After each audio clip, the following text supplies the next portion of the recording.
Aquest ets tu, i aquest és el teu cap. Sembleu iguals, veritat?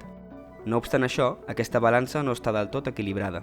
L'empresari, ja de per si, compta amb una relació de poder respecte a tu. Necessites un treball per poder viure, i ell té la capacitat de contractar-te. A causa d'això, ser sota la seva voluntat. Sigui aquest cap o qualsevol altre, podrà decidir sobre el teu temps i les condicions del treball, en definitiva, sobre la teva vida. Per si no fos prou, aquests empresaris compten amb una xarxa de gestories, advocats i assessors fiscals que els aconsellen.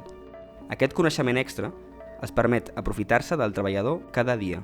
Saben que els treballadors no coneixen els seus drets i s'aprofiten d'això, augmentant així la bretxa entre tu i el cap, on el seu poder i capacitat d'abús sembla insuperable, fins i tot fent-te creure que alçar la veu per protestar és una raó més que justificada d'acomiadament.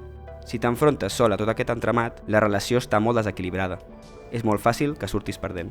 No obstant això, molts treballadors estem lluitant per acabar amb aquest poder. Igual que l'empresari té la seva gestoria, el sindicat és l'eina que, com a treballadores, tenim per combatre'ls.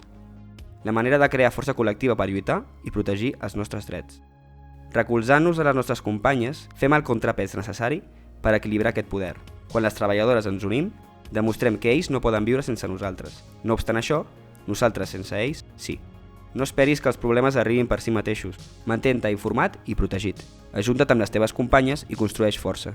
Des de CNT, juntes, com a treballadores, donarem la volta al seu poder.